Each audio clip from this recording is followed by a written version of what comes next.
tuwing kailan nga ba dapat mag-drain or magpalit ng coolant. Sa akin kasi halos mag 2 years na. Wala pa naman problema sa motor mo. Yung reserve ko, yung reserve ito yung sniper ko, yan na yung ginagamit ko sa mga motor na yung kahit anong kulay pwede yan. Tapos pwede. Yo par, hahay, ito na naman tayo, nagpa-vlog. Ba't yun no, ito pa rin yung suot natin at umuulan pa din par. Pero iba yung pag-uusapan natin ngayon. Pag-uusapan natin tuwing kailan nga ba dapat mag-drain or magpalit ng coolant sa ating mga radiator, no?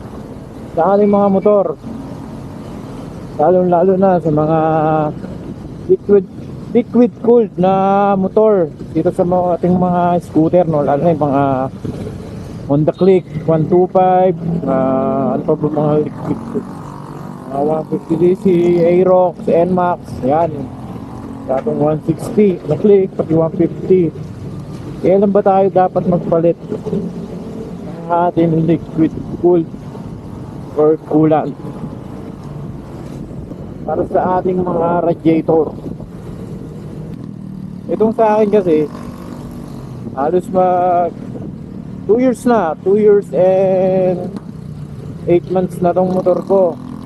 Hindi ko pa rin pinapalitan yung coolant. Yun pa rin yung coolant niya.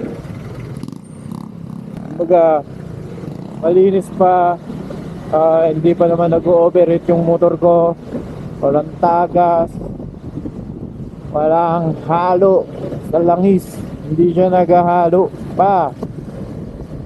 Para sa akin kapag hindi naman para sa akin, pero ito yung pananaw ko, kung ganyan na maayos pa yung motor mo, hindi ka naman nagre-refresh or hindi ka naman nagbe-bleed or wala pa naman problema sa motor mo, hindi ka ino-overheat, okay lang naman, top fill lang par, dagdagan nyo lang yung coolant, okay lang yun par, hanggat hindi kayo nasisiraan or what, basta maayos pa rin yung coolant, maayos yung radiator.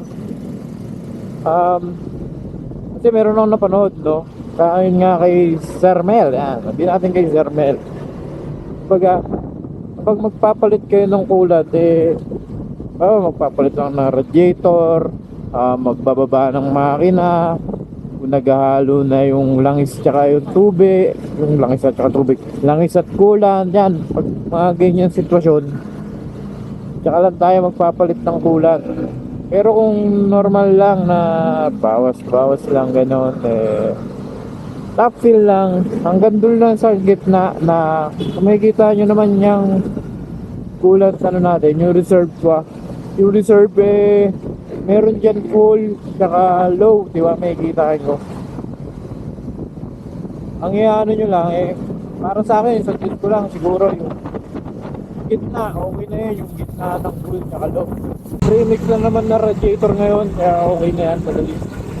Premix na radiator, premix na coolant, yan, bili na lang kayo nun, yung premix na. Suggest ko yung kulay green, nakalimutan ko kung ano pa naman, pero lalagay ko lang dyan. Hindi siya kulay green, parang pwede siya kahit saan kulay ka lang. Hindi naman sponsor, pero itong sasabihin ko sa inyo, itong gamit kong coolant, kahit saan anong kulay pwede nyo siya ihalo. Kaya ito yung kinagandaan na gusto ko, kasi sumama talaga par. Kahit sa sniper ko, yan na yung ginagamit ko sa mga motor namin, yung RS na 150 par. Yan na talaga yung ginagamit namin nun pa. Kaya marirecommend ko yun sa inyo par, na yan na rin yung gamitin nyo. Pwede natin ilagay yan dyan sa yellow basket, yung coolant niya. Tapos lagi nyo check yung coolant nyo par, kasi magbabawas din yan, lalo na sa mga Honda Click. Pwede nyo naman silipin yan sa reserve name, masisilip nyo naman yan. Yung Honda Click kasi alam ko yung bago ngayon na version, nandun na sa gilid yung reserve niya, kita na yan, kaya ng silipin. Ito par, ito yung matagal ko na sinasabing coolant na ginagamit ko. Wait lang.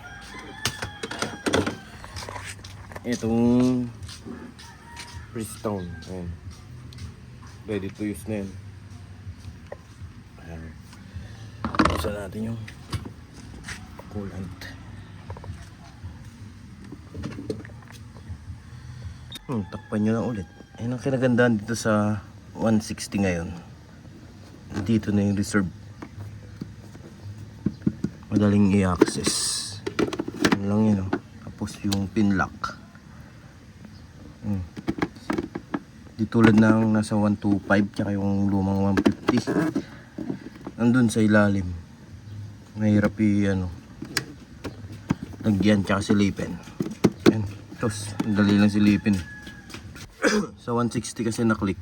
Nandito yan. Sa U-box nakalagay. Ayan, oh. Nakikita nyo naman yan. Meron lower tsaka tong upper. Ayan. Kahit sa gitna lang nito. Yung aking pa lower na nga, oh. Dagdagan ko lang yan. Kasi hindi ko rin naman nagagamit pa ito, eh. Ayan, oh. Dagdagan lang natin dito. Tapid lang natin. Ayan. Meron pa siya.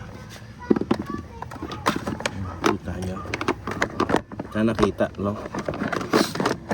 Para tayo magsali.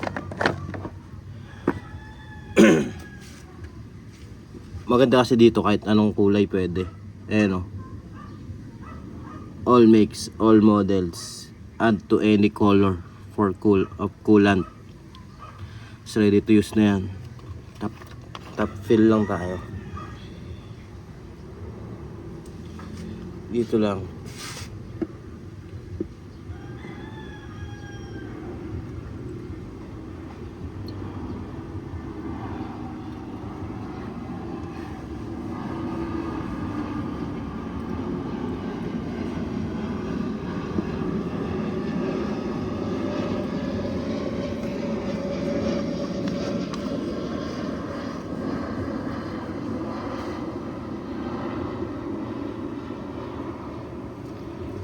Ayan paro. Ganyan lang, okay na yan. Ganyan lang karami. Ayan. Hit dyan lang, gitna. Huwag yun lang papasobrain kasi apaw yan par. Tagas yan. Okay pa yan. Ayan, ha. Ayan nga yung gamitin yung kulat. Yung papakita kong yan. Yan, kahit anong kulay pwede yan. Tapos pwede sa halinayan yan. Hindi na kayo maghahalo-halo. Direct na sa halin na yan, par. Para hindi na kayo mahirapan. Hindi na tayo mahirapan. So, hindi nagtatanong dahil nagtatanong kung kailan ako nagpalit ng kulat, kung nagpalit na ba ako ng kulat. Dahil nga nagkaroon ako na, sabi ko yung issue na nagbabawas yung kulant ko. Ngayon okay naman na. Wala na siya, hindi na siya nagbabawas. Maayos na siya. Pero ngayon hindi ko pa ulit siya dinadagdagan. Hindi pa rin. Naibiyahe ko na to kung ng Batangas. Hindi ko pa rin yan dinadagdagan. Ganyan pa rin yan. Sakay yan. Kibyang loop yan. Okay pa rin. Kaya kung kayo matagal na yung kulat nyo, huwag kayo magkalala dyan. Okay lang yan pa. Yung sniper ko, 3 taon yata yun. Hindi ko pinapawitan yung kulan.